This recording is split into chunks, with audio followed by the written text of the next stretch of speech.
নমস্কার বন্ধুরা, আমি বৃষ্টি তোমাদের প্রিয় চ্যানেল রিল বৃষ্টি নয় নিয়ে আবার হাজির হয়ে গেছি। আজকে একটি গল্প নিয়ে চলে এসেছি। তবে এটা নতুন গল্প নয়, পুরনো গল্পের নতুন পর্ব, এবং এটাই হচ্ছে অন্তিম পর্ব, অমৃত দ্বীপের অন্তিম পর্ব আজকে তোমাদের সামনে আমি পরিবেশন করতে চলেছি। তাহলে বেশি কথা না বলে শুরু করা যাক অমৃত দ্বীপের গল্প। যে দল এগিয়ে আসছে তার ভেতরকার প্রত্যেক মূর্তিটাই যেন মানুষের মতন দেখতে, কলের পুতুলের মতন। কেবল চলছে তাদের পাগুলো, কিন্তু ওপর দেহের অংশ একেবারে কাঠের মতো আড়ষ্ট। তাদের হাত দুলছে না, মাথাগুলো এদিকে ওদিকে কোনো দিকেই ফিরছে না। আশ্চর্য! দূর থেকে কেবল এটুকুই বোঝা গেল, আর দেখা গেল খালি শত শত চোখে স্থির আগুনের মতন উজ্জ্বল দৃষ্টি। কিন্তু অগ্নি উজ্জ্বল এইসব দৃষ্টি এবং এইসব আড়ষ্ট দেহের চলন্ত পদের চেয়েও অস্বাভাবিক কেমন একটা অজানা অজানা ভাব মূর্তিগুলোর চারিদিকে কি যেন ভুতুড়ে রহস্য সৃষ্টি করেছে। কুমার শিউরে উঠে তাড়াতাড়ি নিজের বন্দুক তুললে। বিমল বলে, বন্ধু, অকারণে নরহত্যা করে লাভ নেই। কুমার বললেন, নরহত্যা নয় বিমল, আমি প্রেত হত্যা করব। রামহরি ঠিক বলেছে, এ হচ্ছে পিশাচদের দ্বীপ, এখানে মানুষ থাকে না। কুমার, পাগলামি করো না। পাগলামি? ওরা কারা? এইমাত্র দেখে এলো নদীর ধারে জনপ্রাণী নেই, তবু ওরা কোত্থেকে আবির্ভূত হলো?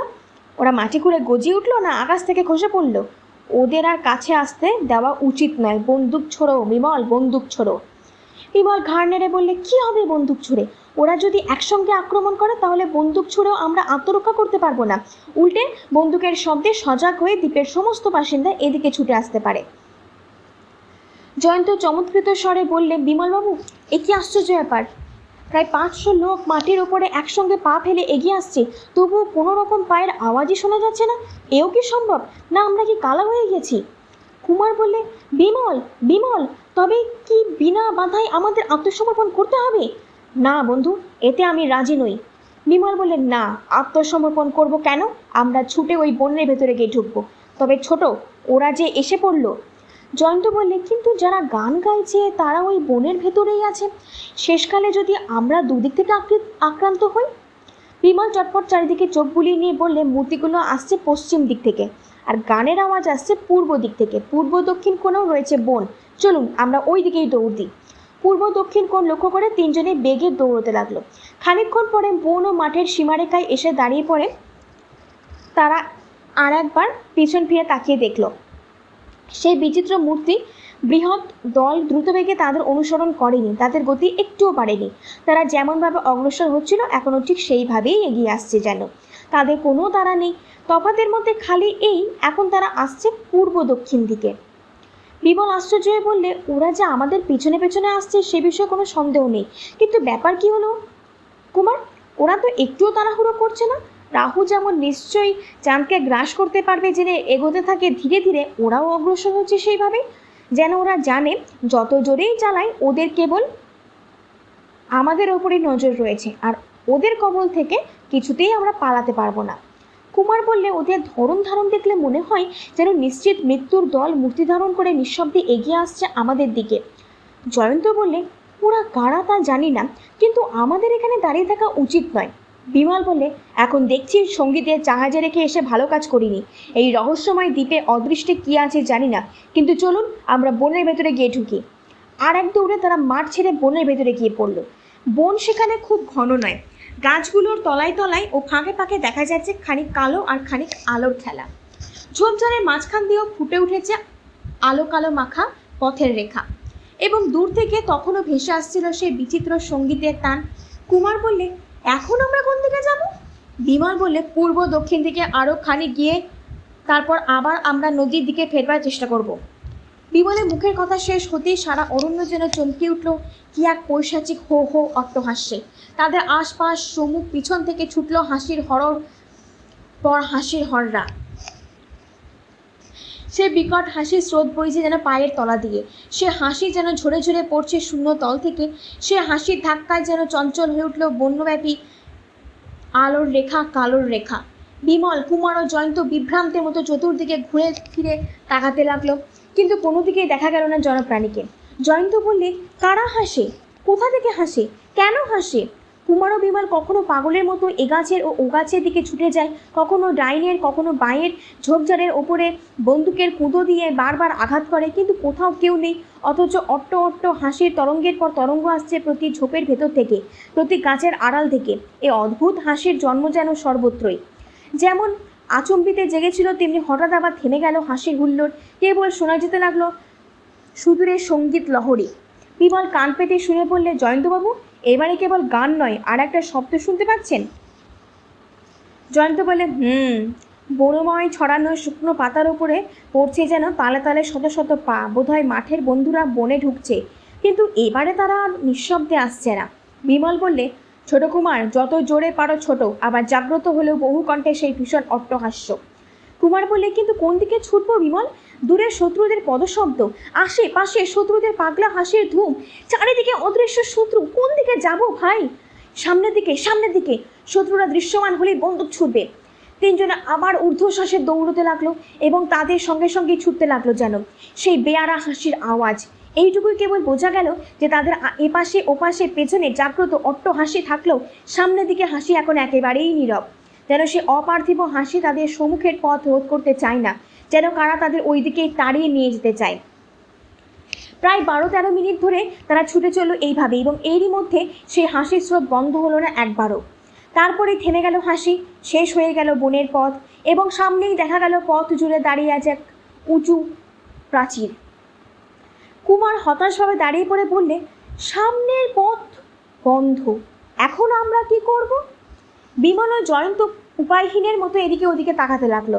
হঠাৎ বনের ভেতরে জাগলো আবার শত শত পায়ের আঘাতে শুকনো পাতার আর্তনাদ। জয়ন্ত বললেন, এবারে পায়ের শব্দ আসছে আমাদের দুপাশ আর পিছন থেকে। আমাদের সম্মুখে রয়েছে খাড়া দেওয়াল, আর আমাদের পালাবার উপায় নেই। বিমল ম্লান হাসি হেসে বললে, আমরা পালাচ্ছি না, রিট্রিট করছি। জয়ন্ত হাসবার চেষ্টা করে বললে, বেশ, মানলুম, এবার আমাদের ট্যাকটিক্যাল মুভমেন্টস হচ্ছে। কিন্তু এবার আমরা কোন দিকে যাত্রা করব? বিমল বলে, সামনের দিকে ভালো করে চেয়ে দেখুন, আমাদের সম্মুখের দেয়ালের গায়ে রয়েছে একটা ছোট দরজা, ওর পাল্লাও বন্ধ নেই। জয়ন্ত 2 পা এগিয়ে ভালো করে দেখে বুঝলে বিমলের কথা সত্য। তারপর বললে, দেখছি অন্ধকারে আপনার চোখ আমাদের চেয়ে ভালো চলে, কিন্তু ওর ভেতরে ঢুকলে কি আমরা আর বেরিয়ে আসতে পারবো? বেশ বোঝা যাচ্ছে দুই পাশের আর পেছনের অদৃশ্য শত্রুরা অট্টহাস্য আর পায়ের শব্দ করে আমাদের এই দিকেই তাড়িয়ে আনতে চায়। শিকারীরা বাঘ সিংহকে যেমনভাবে নির্দিষ্ট পথে চালনা করে ফাঁদে ফেলে, শত্রুরাও সেই কৌশল অবলম্বন করেছে। বিমল বললে, ঠিক, তাদের উদ্দেশ্য আমিও বুঝতে পেরেছি, আর আমাদের ঢোকবার সুবিধা হবে বলে দয়া করে তারা দরজার পাল্লা দুখানা খুলে রেখেছে। অতএব তাদের ধন্যবাদ দিয়ে আমাদের এখন দরজার ফাঁকেই মাথা গলাতে হবে, কারণ পায়ের শব্দ আর দূরে নেই। কুমার বললে, দরজার ওপাশে দিয়ে নতুন বিপদ থাকে। অকুত ভয়ে সেই বিপদকে আমরা বরণ করব বলেই বিমল বন্দুক উদ্যত করে সর্বাগ্রে দরজার ভেতরে গিয়ে ঢুকলো। তার পেছনে পেছনে গেল কুমার ও জয়ন্ত। ভেতরে ঢুকে তা অবাক হয়ে দেখলে একটা বৃক্ষহীন তৃণহীন ছোটোখাটো ময়দানের মতন জায়গা, এবং তার চারিদিকেই প্রায় 4 তলার সমান উঁচু প্রাচীর।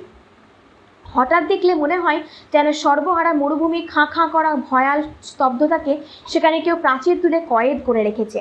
জয়ন্ত বললে, এর মানে কি? একটা মাঠকে এমন উঁচু পাঁচিল দিয়ে ঘিরে রাখা হয়েছে কেন? বিমল অল্পক্ষণ চুপ করে থেকে বললেন, অনেকদিন আগে আমরা গিয়েছিলাম চম্পা দ্বীপে। কুমার, আজকের এই গর্জন শুনে কি সেখানকার কোনো কোনো জীবের কথা মনে পড়ে না? কুমার বললে, এরা কি এখানে আমাদের বন্দি করে রাখতে চায়? যেন তার জিজ্ঞাসার উত্তরে তাদের পিছনকার দরজার পাল্লা দুখানা বন্ধ হয়ে গেল সশব্দে। বিমল দৌড়ে গিয়ে দরজা ধরে টানাটানি করে বললে, হা কুমার, অমৃতদ্বীপে এসে আমাদের ভাগ্যে উঠবে বোধহয় নিছক গরলি। এই দরজা কেমন মজবুত যে মত্ত হস্তেও এর কিছুই করতে পারবে না। এতক্ষণ লক্ষ্য করে দেখিনি, কিন্তু এ হচ্ছে পুরো লোহার দরজা, আর এই পাঁচিল হচ্ছে পাথরের। এই দরজার পাঁচিল ভাঙতে হলে কামানের দরকার। অকস্মাৎ চারিদিকে নিস্তব্ধতা খণ্ড খণ্ড হয়ে গেল ভয়াবহ গর্জনের পর গর্জনে। সে যে কি বিকট, কি বিকট, কি বিভৎস, কি ভৈরব হুঙ্কার, ভাষায় তা প্রকাশ করা অসম্ভব। পৃথিবীর মাটি, আকাশের চাঁদ, তারা, নিশীথ রাতের বুক সে হুঙ্কার শুনে যেন কেঁপে কেঁপে কেঁপে কেঁপে উঠল। যেন বিশ্বগ্রাসী ক্ষুধায় ছটফট করতে করতে বহুদিনের উপবাসী কোনো অতিকায় দানব হিংস্র বিষাক্ত চিৎকারের পর চিৎকার করে হঠাৎ আবার স্তব্ধ হয়ে পড়ল। বিমল, কুমার ও জয়ন্ত খানিকক্ষণ স্তম্ভিত ও বোবার মতন দাঁড়িয়ে রইল। সর্বপ্রথমে কথা কইলে জয়ন্ত। কম্পিত স্বরে সে বললে, এ কোন জীবের গর্জন বিমলবাবু? 40-50টা সিংহ যে একসঙ্গে এত জোরে গর্জন করতে পারে না, এরকম ভয়ানক গর্জন করবার শক্তি কি পৃথিবীর কোনো জীবের আছে? কুমার বললে, মনে মনে আমিও সেই কথাই ভাবছিলাম। বিমল বললে, কিন্তু আন্দাজ করতে পারছো কি এই জীবটা কোত্থেকে গর্জন করছে? মনে হচ্ছে যেন সে আছে আমাদের খুব কাছেই, অথচ এই পাঁচিল ঘেরা জায়গাটার মধ্যে চাঁদের আলোর কোনো জীবের ছায়া পর্যন্ত দেখা যাচ্ছে না। জয়ন্ত বললে, কিন্তু পূর্ব দিকে খানিক দূরে তাকিয়ে দেখুন, ওখানে চাঁদের আলোয় জলের মতন কি চকচক করছে না? বিমল খানিকক্ষণ সেই দিকে তাকিয়ে বললে, হ্যাঁ জয়ন্তবাবু, ওখানে একটা জলাশয়ের মতন কিছু আছে বলেই মনে হচ্ছে। কুমার বললে, একটু এগিয়ে গিয়ে দেখবো নাকি? বিমল খপ করে কুমারের হাত চেপে ধরে বললে, খবরদার কুমার, ওদিকে যাওয়ার নাম করবেন না একদম। কেন বিমল, ওদিকে তো কেউ নেই। হ্যাঁ, চোখে কারোকে দেখা যাচ্ছে না বটে, কিন্তু আগে এখানকার ব্যাপারটা তলিয়ে বুঝে দেখো। প্রথমে ধরো, রীতিমতো মাঠের মতন এমন একটা জায়গা অকারণে কেউ এত উঁচু পাথরের পাঁচিল দিয়ে ঘিরে রাখে না। এখানকার ঘিরে রাখবার কারণটা কি? দ্বিতীয়ত, পাঁচিলের ওই দরজা পুরো লোহা দিয়ে তৈরি কেন? এই পর্দা জায়গায় এমন কি বিভীষিকা আছে যাকে এখানে ধরে রাখবার জন্যে অমন মজবুত দরজার দরকার পড়েছে? তৃতীয়ত, পাঁচিল ঘেরা এতখানি জায়গার ভেতরে দ্রষ্টব্য আর কিছুই নেই, না গাছপালা, না ঘরবাড়ি, না জীবনের চিহ্ন আছে, কেবল একটা জলাশয়। কেন ওখানে জলাশয় খাড়া হয়েছে? ওর ভেতরে কি আছে?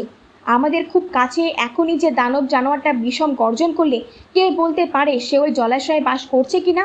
হয়তো সে উভচর জলের স্থলে তার অবাধ গতি। ওদিকে যাওয়া নিরাপদ নয় কুমার, ওদিকে যাওয়া নিরাপদ নয়। জয়ন্ত শিউরে উঠে বললে, তবে কি ওই দানবের খোরাক হওয়ার জন্যে আমাদের তাড়িয়ে এখানে নিয়ে আসা হয়েছে? আমার তো তাই বিশ্বাস। কুমার বললে, ওই বিভীষিকা যদি স্থলচর হয়, তাহলে আমরা তো এখানে থেকেও বাঁচতে পারবো না। সে তো আমাদের দেখতে পেলে আক্রমণ করবে, তখন কি হবে? তখন ভরসা আমাদের এই 3টে অটোমেটিক বন্দুক। কিন্তু এই বন্দুক 3টে যে নিশ্চয়ই আমাদের প্রাণ রক্ষা করতে পারবে, এ কথায় জোর করে বলা যায় না। চম্পাদ্বীপে আমরা এমন সব জীব স্বচক্ষে দেখেছি যাদের কাছে বন্দুকও হচ্ছে তুচ্ছ অস্ত্র। জয়ন্ত কিছু না বলে প্রাচীরের কাছে গিয়ে দাঁড়ালো। তারপর প্রাচীরের গায়ে হাত বুলিয়ে বললে, দেখছি পাঁচিলের গা তেল আর নয়, রীতিমতো এবড়ো খেবড়ো, ভালো লক্ষণ। বিমল বললে, পাঁচিলের গা অসমতল হলে আমাদের কি সুবিধা হবে জয়ন্তবাবু? জয়ন্ত সে কথার জবাব না দিয়ে বললে, বিমলবাবু, যদি এক গাছা হাত 40-50 লম্বা দড়ি পেতুম, তাহলে আমাদের আর কোনো ভাবনাই ছিল না।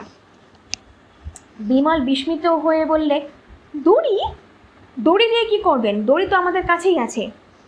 জয়ন্তবাবু, পথে পা বাড়ালে সব কিছুর জন্যই প্রস্তুত হয়ে থাকি।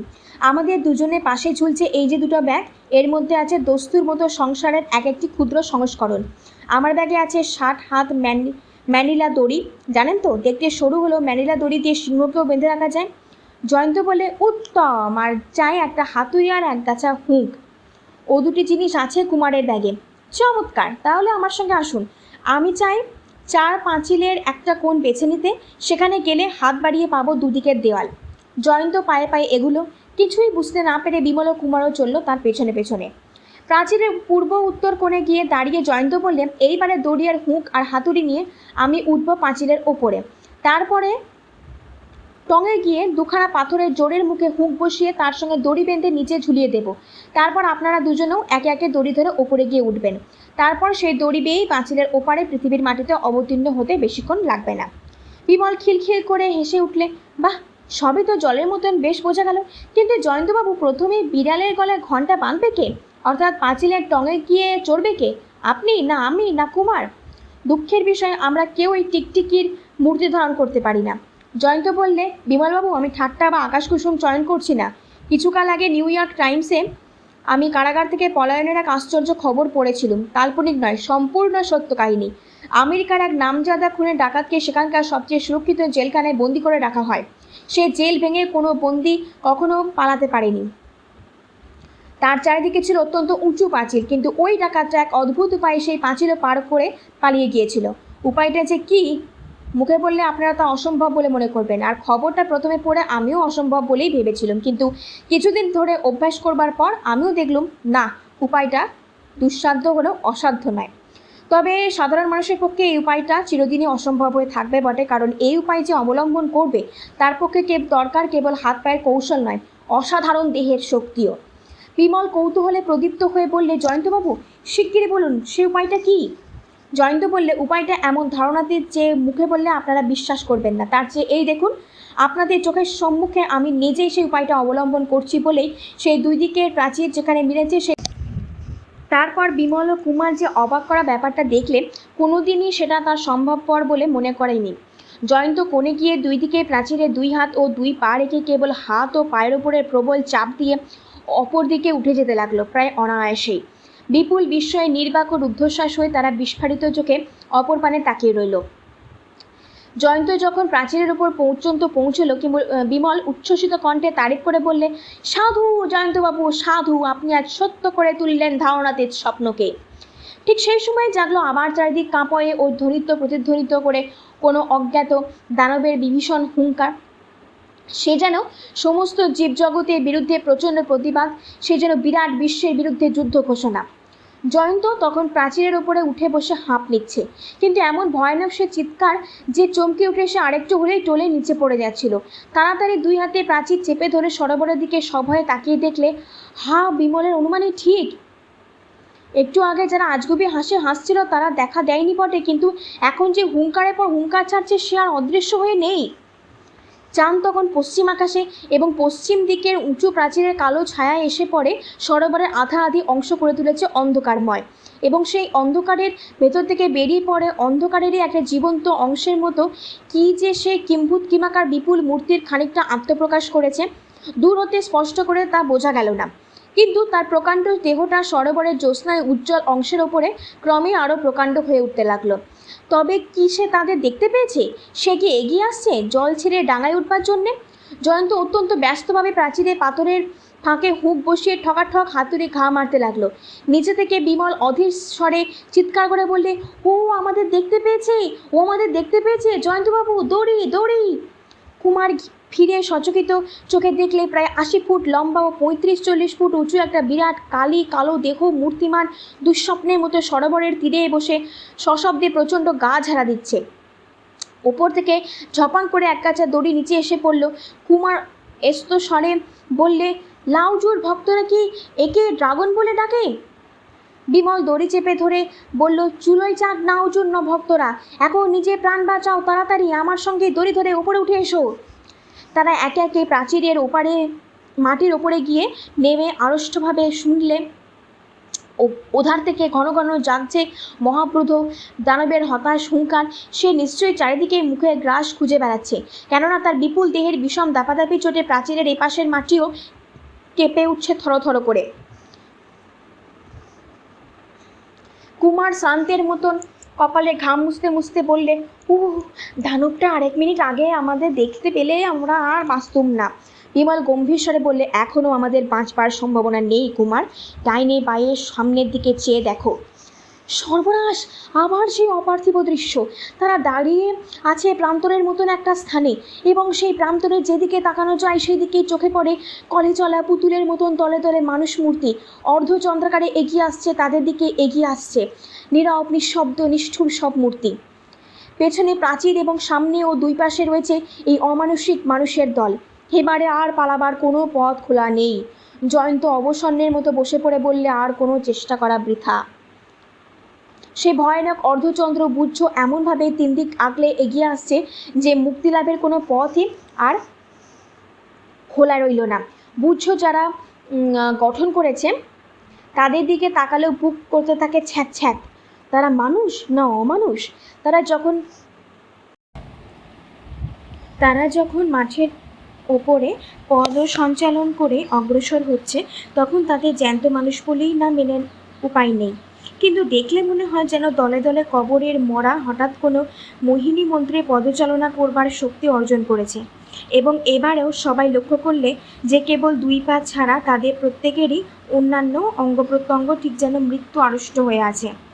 অর্ধচন্দ্র বুঝছে 2 প্রান্ত বিমলদের পেছনকার প্রাচীরের 2 দিকে সংলগ্ন হলো। মাঝে থাকলো একটুখানি মাত্র ফাঁক, যেখানে অবাক ও অভিভূত হয়ে দাঁড়িয়ে রইল তারা 3 জনে। এদের উদ্দেশ্য কি? এরা তাদের বন্দি করতে না বধ করতে চায়? ওদের মুখ দেখে কিছু বোঝা অসম্ভব, কারণ মরার মুখের মতন কোনো মুখই কোনো ভাব প্রকাশ করছে না। কেবল তাদের অপলক চোখে জ্বলছে যেন নিষ্কম্প অগ্নিশিখা, যা দেখলে হয় হৃদকম্প। কুমার মরিয়ার মতন চিৎকার করে বললে, কপালে যা আছে বুঝতেই পারছি, আমি কিন্তু পোকার মতন ওদের পায়ের তলায় পড়ে প্রাণ দিতে রাজি নই। যতক্ষণ শক্তি আছে বিমল, বন্দুক ছোড়ো, বন্দুক ছোড়ো। সঙ্গে সঙ্গে শত শত কণ্ঠে আবার জাগলো অট্টহাস্যর পর অট্টহাস্যের উচ্ছ্বাস। সঙ্গে সঙ্গে প্রাচীরের ওপার থেকেও ভীষণ হুঙ্কার করে সাড়া দিতে লাগলো সেই শিকার বঞ্চিত হতাশ দানব জন্তুটা। সে সমান ভয়াবহ হাস্য ও গর্জনের প্রচণ্ডতায় চতুর্দিক হয়ে উঠলেও যেন বিষাক্ত। ও দানবটা যেন চেঁচাচ্ছে, পেটের জ্বালায় অস্থির হয়ে। কিন্তু এই মূর্তিমান প্রেতগুলো এত হাসে কেন? বিমল বললে, জাহাজের সঙ্গে সঙ্গে সমুদ্রে যে মূর্তিটা ভেসে আসছিল তাকেও দেখতে ঠিক এদেরই মতো, সেও হয়তো এই দলেই আছে। কুমার তখন তার বন্দুক তুলেছিল, কিন্তু হঠাৎ কী ভেবে বন্দুক নামিয়ে বললে, বিমল, বিমল, একটা কথা মনে হচ্ছে। লাউজ্জুর মূর্তিটা আমার সঙ্গেই আছে, জানো তো? তাও সাধুরা বলে সে মূর্তি মন্ত্রপুত, আর তাকে সঙ্গে না আনলে এই দ্বীপে আসা যায় না। বিমল কতকটা আশ্বস্ত স্বরে বললে, ঠিক বলেছ কুমার, এতক্ষণ ও কথা আমি ভুলেই গিয়েছিলাম। ওই মূর্তির লোভেই কলকাতায় মানুষের পর মানুষ খুন হয়েছে। তার এত মহিমা কিসের, এইবারে হয়তো বুঝতে পারা যাবে। বার করো তো মূর্তিটা একবার, দেখি সেটা দেখে এই ভূতগুলো কী করে। কুমার তাড়াতাড়ি ব্যাগের ভেতর থেকে জেট পাথরে গড়া রাম ছাগলের চড়া সাধক লাউজুর সেই অর্ধতপ্ত অর্ধশীতল মূর্তিটা বার করে ফেললে এবং ডান হাতে করে এমনভাবে তাকে মাথার ওপরে তুলে ধরলে যে সকলেই তাকে স্পষ্ট দেখতে পেলে। হল হলো কল্পনাতীত। মুহূর্তের মধ্যে বন্ধ হয়ে গেল অট্টহাস্য, এবং আচম্বিতে যেন কোনো অদৃশ্য বৈদ্যুতিক শক্তির ধাক্কা খেয়ে সেই শত শত আড়ষ্ট মূর্তি অত্যন্ত তাড়াতাড়ি পিছিয়ে যেতে যেতে ছত্রভঙ্গ হয়ে নানা দিকে ছড়িয়ে পড়তে লাগলো। জয়ন্ত, বিমল ও কুমার তিনজনে অত্যন্ত বিস্মিতের মতো একবার ওর মুখের দিকে এবং একবার সেই পশ্চাৎপদ বিভৎস মূর্তিগুলোর দিকে ফিরে ফিরে তাকাতে লাগলো বারংবার। অবশেষে হাঁপ ছেড়ে জয়ন্ত বললে, এতটুকু মূর্তির এত বড় গুণ, একথা যে বিশ্বাস করতেও প্রবৃত্তি হচ্ছে না। বিমল বললে, এতক্ষণে বোঝা গেল এই দ্বীপে ওই পবিত্র মূর্তিই হবে আমাদের রক্ষা কবচের মতো। ওকে সঙ্গে করে এখন আমরা যেখানে খুশি যেতে পারি। জয়ন্ত বললে, না বিমলবাবু, না, এই সৃষ্টি ছাড়া দ্বীপ আমাদের মতন মানুষের জন্য তৈরি হয়নি। এখানে পদে পদে যত সব অস্বাভাবিক বিপদ আমাদের জন্য অপেক্ষা করছে। এরপর হয়তো লাউজুর মূর্তিও আর আমাদের বাঁচাতে পারবে না। আমি চাই নদীর ধারে যেতে, যেখানে বাঁধা আছে আমাদের নৌকা। কুমার বললে, আপাতত আমিও জয়ন্তবাবুর কথায় সাই দিই। আবার যদি এখানে আসি দলে ভারী হয়েই আসবো, কিন্তু কোন দিকে? নদী। বিমল বললেন, নিশ্চয়ই পশ্চিম দিকে। ওই দেখো, চাঁদের আলো নিভে আসছে, পূর্বের আকাশ ফর্সা হচ্ছে, যেন সমুজ্জ্বল স্বপ্নের মতো স্নিগ্ধতার মধ্যে দেখা গেল প্রান্তরের মাঝে মাঝে দাঁড়িয়ে আছে তাই জাতীয় তরুপুঞ্জ ও ছোট ছোট বন। এতক্ষণ যারা এসে এখানে বিভীষিকা সৃষ্টি করছিল সেই অপার্থিব মূর্তিগুলি এখন অদৃশ্য হয়েছে চোখের আড়ালে। কোথায়? বিমল সব দিকে চোখ বুলিয়ে বললে, আর বোধহয় ওরা আমাদের ভয় দেখাতে আসবে না। চলল কুমার, আমরা ওই বনের দিকে যাই। খুব সম্ভব ওই বনের পরেই পাবো নদী। তারা বন লক্ষ্য করে অগ্রসর হলো এবং চলতে চলতে বারবার শুনতে লাগলো সেই অজানা অতিকায় জানোয়ারটার তখনও আকাশ কাঁপিয়ে দারুণ ক্রোধে চিৎকার করছে ক্রমাগত। প্রায় সিকি মাইল পথ চলবার পর বনের কাছে এসে তারা শুনতে পেলে গাছে গাছে জেগে উঠে ভোরের পাখিরা গাইছে নতুন উষার প্রথম জয়গীতি। আঁধার তখন নিঃশেষে পালিয়ে গেছে কোথায় কোন দুঃস্বপ্ন লোকের অন্তপুরে। দানবের চিৎকারও থেমে গেল, হয়তো সেও ফিরে গেল হতাশ হয়ে তার পাতালপুরে। হয়তো রাত্রির জীব যে সূর্যালোক তার চোখের বালি। এত বাতাসও এতক্ষণ ছিল যেন শ্বাসরোধ করে, এখন ফিরে এলো নিয়ে তার স্নিগ্ধ স্পর্শ। বনে বনে সবুজ গাছের পাতায় পাতায় জাগলো নির্ভীক আনন্দের বিচিত্র শিহরণ। জয়ন্ত বললে, এই তো আমাদের চিরপরিচিত প্রিয় পৃথিবী। জানি এর আলো ছায়ার মিলন লীলাকে, এর শব্দ গন্ধ স্পর্শের মাধুর্যকে, এর ফুল ফোটানো শ্যামলতাকে। আমি বাঁচতে চাই এদেরই মাঝখানে। কালকের মতো যুক্তিহীন আজগুবি রাত আর আমার জীবনে কখনো যেন না আসে। এ রাতের কাহিনী কারোর কাছে মুখ ফুটে বললেও সে আমাকে পাগল বলে মনে করবে। ঠিক সেই সময় কি এক অভাবনীয়ভাবে সকলের মন অভিভূত হয়ে গেল। প্রথমটা সবিস্ময়ে, কারণ বোঝবার চেষ্টা করেও কেউ বুঝতে পারল না কিছুই। তারপরে কুমার বললে, এ কি বিমল, এ কি ভূমিকম্প হচ্ছে নাকি? চারিদিকে একবার চেয়ে বিমল বললে, এ তো ঠিক ভূমিকম্পের মতন মনে হচ্ছে না কুমার, মনে হচ্ছে আমরা আছি টলমলের জলে নৌকার ওপরে। এ কি আশ্চর্য! জয়ন্ত বললে, দেখুন দেখুন, ওইদিকে তাকিয়ে দেখুন, যে মাঠ দিয়ে আমরা এসেছি সেখানে হঠাৎ এক নদীর সৃষ্টি হয়েছে। এও কি সম্ভব? বিপরীত দিকে তাকিয়ে কুমার বললে, ওদিকেও যে একই ব্যাপার। আমরা যে জমির উপরে দাঁড়িয়ে আছি তার দুই দিকে নদীর আবির্ভাব হয়েছে। দুই হাতে চোখ কচলে চমৎকৃত কণ্ঠে বিমল বললে, এ তো দৃষ্টি বিভ্রম নয় কুমার, আমাদের সামনের দিকেও খানিক তফাতে চেয়ে দেখো, ওখানেও জল। পেছন দিকে বনভেদ করে চোখ চলছে না, খুব সম্ভব ওদিকেও আছে জল। কারণ এটা বেশ বুঝতে পারছি যে আমরা আছি এখন দ্বীপের মতন একটা জমির ওপরে, আর এই দ্বীপটা ভেসে যাচ্ছে ঠিক নৌকার মতোই। না, এইবারে আমি হার মানলাম, দ্বীপ হলো নৌকা না, এটাকে বলবো ভাসন্ত দ্বীপ। সত্য, জলের ওপারে প্রান্তরের বন জঙ্গল দেখতে দেখতে পিছনে সরে যাচ্ছে, যেমন সরে যেতে দেখা যায় রেলগাড়ির ভেতরে বা নৌকা জাহাজের ওপরে গিয়ে বসলে। গঙ্গা সাঁতার কাটছে জলে। বিমল অনেকক্ষণ চুপ করে থেকে বললে, জয়ন্তবাবু, আপনি হ্যামিল্টনের universal history of the world পড়েছেন? রেখে দিন মশাই হিস্ট্রি। আমার মাথায় এমন বো বো করে ঘুরছে, নিজেকে আর জয়ন্ত বলেই মনে হচ্ছে না। শুনুন, ওই হিস্ট্রি ষষ্ঠ খণ্ডে 3522 পৃষ্ঠা একখানি ছবি দেখবেন। 400-500 বছর আগে চীন দেশের সিং রাজবংশের সময়ে একজন চীনা পটুয়া অমৃতদ্বীপে যে চিত্র এঁকেছিলেন, ওখানেই হচ্ছে তারই প্রতিলিপি। তাতে দেখা যায় জনকয় তাও ধর্মাবলম্বী লোক একটি ভাসন্ত দ্বীপে বসে পানভোজন আমোদ আহ্লাদ করছে, আর একটি মেয়ে হাল ধরে দ্বীপটিকে করছে নির্দিষ্ট পথে চালনা। আরে মশাই, কবি আর চিত্রকরা উদ্ভট কল্পনায় যা দেখে তাই কি আমাদেরও বিশ্বাস করতে হবে? জয়ন্তবাবু, সময় বিশেষে কল্পনাও যে হয় সত্যের মতো, আর সত্যও হয় কল্পনার মতো। আজ স্বচক্ষেও তা দেখে আপনি তাকে স্বীকার করবেন না? পাগলের কাছে সবে সত্য হতে পারে। আমাদের সকলেরই মাথা হঠাৎ বিগড়ে গেছে। না জয়ন্তবাবু, শিশুরও কাছে সবে সত্য হতে পারে। এই লক্ষ কোটি বৎসরের অতিবৃদ্ধ পৃথিবীর কোলে ক্ষুদ্র মানুষ হচ্ছে শিশুর চেয়ে শিশু। সাধারণ প্রাকৃতিক নিয়মের বাইরেও যে অসাধারণ প্রাকৃতিক নিয়ম থাকতে পারে, ভালো করে তা জানতে পারবার আগেই ক্ষণজীবী মানুষের মৃত্যু হয়। আজ লোহা জলে ভাসে, ধাতু আকাশে ওড়ে, বন্দি বিদ্যুৎ গোলামি করে, শূন্য দিয়ে সাতসাগর পেরিয়ে বেতারে মানুষের চেহারা আর কণ্ঠস্বর ছোটাছুটি করে, ছবি জ্যান্ত হয়ে কথা কয়, রসায়নাগারে নতুন জীবের সৃষ্টি হয়। কিছুকাল আগেও এসব ছিল সাধারণ প্রাকৃতিক নিয়মের বাইরে, আজগুবি কল্পনার মতো। তবু আমরা কতটুকুই বা দেখতে কি জানতে পেরেছি? পৃথিবীতে যা কিছু আমরা দেখিনি শুনিনি তাহাই অসম্ভব না হতেও পারে। আপনার বক্তৃতাটি যে খুবই শিক্ষাপ্রদ তা আমি অস্বীকার করছি না, কিন্তু আপাতত বক্তৃতা শুনবার আগ্রহ আমার নেই। এখন আমরা কি করব সেইটাই ভেবে পাচ্ছি না, আর ওইটাই ভাবা উচিত আমাদের। এই দ্বীপ আমাদের নিয়ে জলপথে হয়তো নিরুদ্দেশ যাত্রা করতে চাইছে। এখন আমাদের কি করা উচিত? কুমার বললে, আমাদের উচিত জলে ঝাঁপ দেওয়া। জয়ন্ত বললে, কিন্তু সঙ্গে সঙ্গে যদি তরল জল আবার কঠিন মৃত্তিকায় পরিণত হয়, তাহলেও আমি আর অবাক হব না। বিমল বললে, কিংবা জলের ভেতরে আবার দেখা যেতে পারে দলে দলে জ্যান্ত মরা। কুমার শিউরে উঠে ব্যাগটা টিপে টিপে অনুভব করে দেখলে লাউজুর মূর্তিটা যথাস্থানে আছে কিনা। তারপর ধারে গিয়ে দেখলে দ্বীপ তখন ছুটে চলেছে রীতিমতো বেগে, এবং তটের তলায় উচ্ছল স্রোত ডাকছে কলকল করে। নদীর আকার তখন চওড়া হয়ে উঠেছে এবং খণ্ডদ্বীপের দুই দিকে দুই তীর সরে গেছে অনেক দূরে। জয়ন্ত আবার বললে, এখন উপায় কি বিমলবাবু, কি করব আমরা? বিমল বললে, এখানে জলস্থল দুই বিপজ্জনক, বাকি আছে শূন্য পথ, কিন্তু আমাদের ডানা নেই। কুমার বললে, নদীর সঙ্গে আমরা যাচ্ছি সমুদ্রের দিকে, হয়তো অমৃতদ্বীপের বাসিন্দারা আমাদের মতো অনাহুত অতিথিদের বাহির সমুদ্রে তাড়িয়ে দিতে চায়। জয়ন্ত আশান্বিত হয়ে বললে, তাহলে তো সেটা হবে আমাদের পক্ষে সাপে বর। নদীর মুখেই আছে আমাদের জাহাজ। বিমল বললে, কিন্তু জাহাজ শুদ্ধ লোক আমাদের এই অতুলনীয় দ্বীপ নৌকো দেখে কি মনে করবে, সেটা ভেবে এখন থেকে আমার হাসি পাচ্ছে। কিন্তু বিমলের মুখে হাসির আভাস ফুটবার আগে হাসি ফুটল আর এক নতুন কণ্ঠে, দস্তুর মতো কৌতুক হাসি। সকলে চমকে পিছন ফিরে অবাক হয়ে দেখলে একটু তফাতে বনের সামনে গাছতলায় বসে আছে আবার এক অমানসিক মূর্তি, কিন্তু এবারে তার মুখ আর ভাবহীন নয়, কৌতুক হাসির সমুজ্জ্বল। জয়ন্ত বলে, এই মূর্তি আবার কোথা থেকে এলো?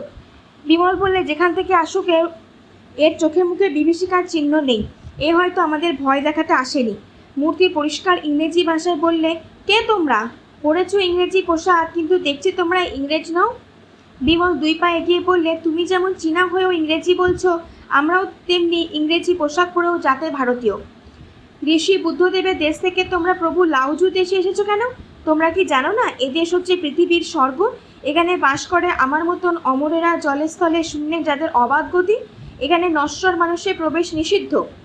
বিমল হেসে বললে, অমর হওয়ার জন্য আমার মনে হয় একটু লোভ নেই। মূর্তি উপেক্ষার হাসি হেসে বললে, মুখ আমাদের দেহের মর্যাদা তোমরা বুঝবে না। দেহ তো একটা তুচ্ছ খোলস মাত্র। মানুষ বলতে আসলে বোঝায় মানুষের মনকে। আমাদের দেহ নামে মাত্র আছে, কিন্তু আমরা করি কেবল মনের সাধনা। আমাদের আড়ষ্ট দেহে কর্মশীল কেবল আমাদের মন। কিন্তু থাক ওসব কথা। কে তোমরা? কেন এখানে এসেছো? শিয়েন হতে?